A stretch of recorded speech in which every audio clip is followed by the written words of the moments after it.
இது வந்து கொத்தமல்லி பூவில் வந்து நம்ம நெக்டர் கலெக்ட் பண்ணது, தேனை வந்து சேகரிக்குது பாருங்கள்.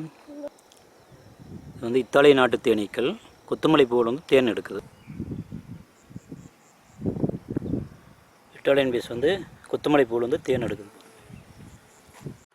இந்த இடத்துல பார்த்திங்கன்னா முருங்கை வந்து அதிகமாக இருக்குது, முருங்கை தோப்பு போட்டிருக்காங்க. ஸோ இங்கே வந்து முருங்கையில் வந்து பாலினேஷன் ஆகுது, தேன் அதிகமாக கிடைக்கும் அப்படிங்கிறதுக்காக நம்ம இந்த முருங்கை தேன் வந்து அதிக மருத்துவ குணம் இருக்குதுன்னு சொல்லி நிறையா மக்கள் கேட்டு வாங்குறாங்க. அதுக்காக நம்ம வந்து முருங்கைத்தோப்புக்கு பக்கத்தில் இந்த தேனீ பெட்டிகளை கொண்டு வந்து வச்சுருக்குறோம். ஸோ இந்த பார்த்திங்கன்னா இந்த பக்கத்தில் வந்து பெட்டி வைக்கிறதுக்கு எந்த நிழலுமே இல்லை அப்படிங்கிறதுனால பெட்டிகள் எல்லாமே பார்த்திங்கன்னா வெயிலில் இருக்குது. ஸோ இந்த மாதிரி வெயிலில் வச்சோம் அப்படின்னாக்கா நம்ம அந்த பெட்டிக்குள்ளே இருக்கிற அடைகள் வந்து மெழுகால் ஆனது, அது வந்து வெயிலுக்கு உருகிய உள்ள இருக்கிற லார்வா பீப்பாவெல்லாம் இறந்து போயிடும். டெம்பரேச்சர் அதிகமாகு, அதுக்கு வந்து பெட்டி எல்லாமே வந்து வேஸ்ட்டாக போயிடும். ஸோ நம்ம இதுக்கு பார்த்திங்கனாக்கா நம்மளுக்கு இந்த செட்டுக்கு நிழல் பண்ணணும். நிழல் பண்ணி வச்சோம்னா தான் நம்மளுக்கு வந்து பெட்டியில் வந்து நல்லா ஆரோக்கியமாக டெம்பரேச்சர் ஏறாமல் நல்லா இருக்குது, வேலை செய்கிறதுக்குமே ஈஸியாக இருக்குது. ஸோ நம்ம பக்கத்தில் பார்த்திங்கனாக்கா தோப்பில் கேட்டால் அங்கே வந்து நம்ம தேனீ பெட்டி வைக்கக்கூடாது, வீட்டுக்கு ஆகாது, அதனால் இங்கே வைக்க வேண்டாம் அப்படின்னு சொல்லிட்டாங்க. ஆனால் இந்த முருங்கை போட்டுக்கிற ஃபார்மர்ஸ் வந்து தேனீயை பற்றி நல்லா தெரிஞ்சுக்கிட்டு நம்ம முருங்கையில் வந்து வச்சோம்னாக்கா அதிகமாக மகரன் சேர்க்கையாகு, காய் அதிகமாக பிடிக்கும், நல்லா விளைச்சல் இருக்குது அப்படிங்கிறதுனால வைக்க சொன்னார். ஸோ இவர் காட்டுக்குள்ளே வந்து எந்த ஒரு நிழலுமே இல்லை, போதுமான நம்மளுக்கு வசதி பெட்டி வைக்கிறதுக்கு தகுந்த நிழல் இல்லை அப்படிங்கிறதுனால நாங்கள் எங்கள் செலவுலேயே இதுக்கு வந்து பந்தல் போட்டு பெட்டிகளை வந்து இங்கே அமைக்கிறோம். ஸோ நம்மளுக்கு செலவானாலும் பரவாயில்ல, இந்த விவசாயிகளுடைய விழிப்புணர்வுக்காக நாங்கள் வந்து பெட்டி வைக்கிறோம். இதே பக்கத்தில் பார்த்திங்கன்னா அவங்க வந்து தேனீயை பற்றி விழிப்புணர்வு இல்லாதனால பெட்டிகள் வைக்கக்கூடாது அப்படின்னு சொல்லிட்டாங்க. ஸோ அதனால் நம்ம இந்த தொழிலில் பார்த்திங்கன்னா ப்ராக்டிக்கலாக வந்து பல பிரச்சனைகள் என்னென்ன சந்திக்கிறோம் அப்படிங்கிறத வந்து நீங்கள் பார்த்துக்குங்க. பார்த்திங்கன்னா பக்கத்தில் வந்து முருங்கை இருக்குது. முருங்கையில் வந்து நம்மளுக்கு பக்கத்தில் முருங்கையினுடைய செடி நிழலில் வச்சா முருங்கைக்கு மருந்து அடிக்கும்போது அந்த ஸ்மெல் வந்தது அப்படின்னாக்கா தேனீக்கள் வந்து நிறைய இறந்துரு. அதனால் வந்து நம்ம ஒரு 100 அடி 50 அடி தள்ளி நிழல் பார்த்தோம்னா இந்த தோட்டத்துக்காரருக்கு வேறு மரம் எது நிழல் இல்லை அப்படிங்கிறனால நம்ம இந்த மாதிரி பக்கத்தில் நம்ம பந்தல் போட்டு வச்சுருக்குறோம். இந்த மாதிரி வச்சிட்டோம்னாக்கா பெட்டிகளுக்கு வந்து வெயிலாக இருந்தது அப்படின்னாக்கா தேனீக்கள் வந்து வாசலில் ஸ்பேனிங் பண்ணிவிட்டு அதனுடைய எனர்ஜியை வேஸ்ட் பண்ணிவிட்டு இந்த மாதிரி பந்தல் போட்டு நிழல் பண்ணிவிட்டு அப்படின்னாக்கா நம்மளுக்கு வந்து கொஞ்சம் தேன் வந்து விரயமாகாது, தேன் வந்து நம்மளுக்கு நல்லா கிடைக்கி. ஸோ நம்மளுக்கு வந்து நின்று வேலை பார்க்குறதுக்கு நல்லா இருக்குது. இந்த மாதிரி நம்ம செலவில் வந்து பந்தல் போட்டுக்கிறோம். இந்த மாதிரி பெட்டி வந்து எனி டைம் நிழல்லையே வச்சோம்னாக்கா நம்மளுக்கு வந்து ரொம்ப நல்லது.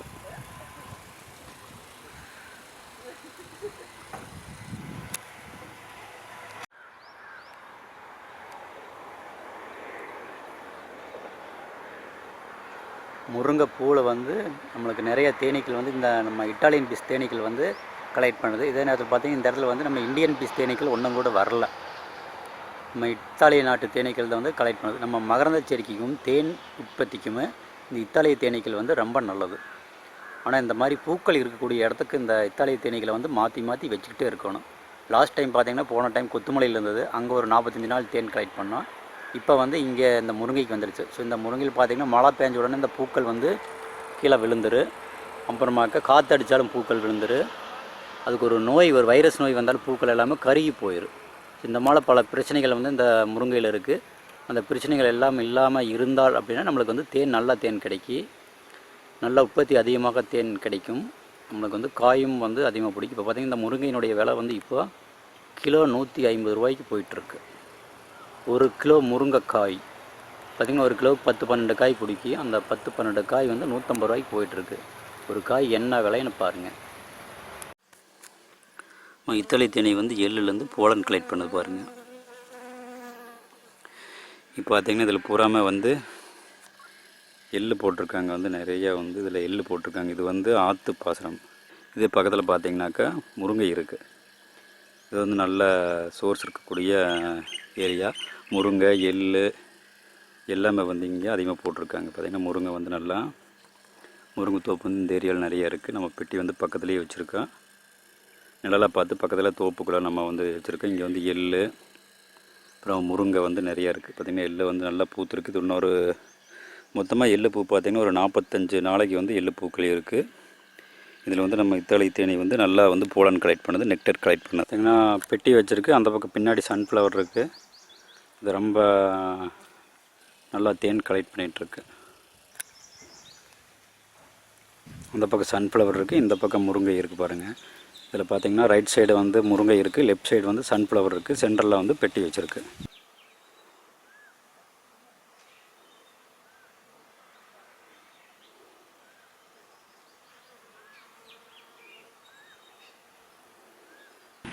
இத்தாலி தேனி வந்து அவரையில் தேன் எடுக்குது.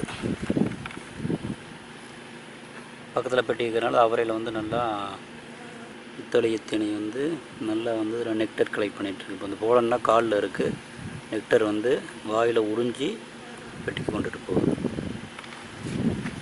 ஆனால் ஒரு சிலர் வந்து என்னங்கிறாங்கன்னா தேன் நம்ம நாட்டு தேனி வச்சுருக்குறாங்க, இந்த இத்தாலிய தேனிக்கு இந்தியாவில் இருக்கக்கூடிய செடிகள்லேருந்து தேன் எடுக்க தெரியாது அப்படின்னு சொல்லி சொல்கிறாங்க. இது ஒரு தவறான கருத்து. பக்கத்தில் வந்து மாந்தோப்பு இருக்குது, அதில் வந்து சோர்ஸு முருங்கை இருக்குது, சூரியகாந்தி இருக்குது. அப்படிங்கிறனால நம்ம இங்கே பக்கத்தில் வச்சுருக்கோம். நல்லா வந்து மாம்பூ வந்து நல்லா வந்திருக்கு. ஆனால் தேனீ நடமாட்டம் வந்து ரொம்ப கம்மியாக இருக்குது, தேனீயவே காணும். அது ஒரு சில பூக்கள் வந்து காலையில் தேன் எடுக்கு, ஒரு சில பூக்கள் வந்து ஈவினிங் தேன் எடுக்கு. அது எந்த டைம்னு பார்த்து நம்ம கண்டுபிடிக்கணும்.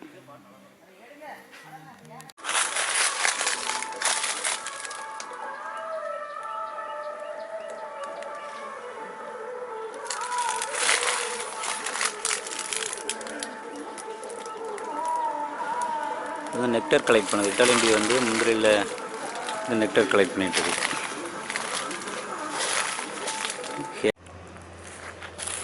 இத்தாலி தேனி வந்து சாணிப்பூடு அப்படிங்கிற கள்ளிப்பூண்டில் வந்து தேன் எடுக்குது.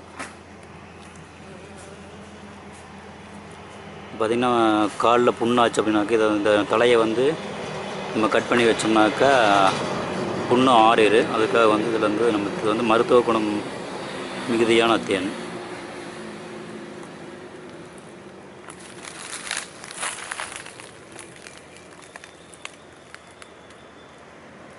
ஒவ்வொரு உபா உட்காந்து நம்மளுக்கு அந்த நெக்டரை வந்து கலெக்ட் பண்ணுது. இது வந்து இட்டாலியன் பீஸ். பக்கத்தில் வந்து நம்ம பெட்டி வச்சுருக்கிறதுனால இங்கே வந்து பக்கத்தில் இருக்கக்கூடிய மலைக்கு பார்த்திங்கன்னா இந்த மாதிரி செடிகள் வந்து நல்லா பூத்துருக்கு. ஸோ அதுக்காக வந்து நம்ம இங்கே பெட்டியில் வந்து முருங்கைத்தோப்பு அதிகமாக இருக்கிறதுங்காட்டி இங்கே வச்சுருக்கோம். இங்கே வந்து தேன் வந்து இந்த மாதிரி நிறைய தாவர வகை செடிகள்லேருந்து நம்மளுக்கு தேன் சேகரிக்குது. கொஞ்சம் வெயில் அதிகமாக இருக்கிறதுனால பெட்டியில் இருக்கிற தேனீக்கள் வந்து வாசலில் வெளிப்பக்கம் ஒட்டிக்கிட்டு இருக்கு. இங்கே பார்த்திங்கன்னா வெயில் இந்த ஏரியாவில் வந்து கடுமையான வெயில் அதிகமாக இருக்குது. இந்த மாதிரி வெயில் அதிகமாக இருக்கக்கூடிய பகுதியில் வந்து முருங்கை நல்லா விளையுது.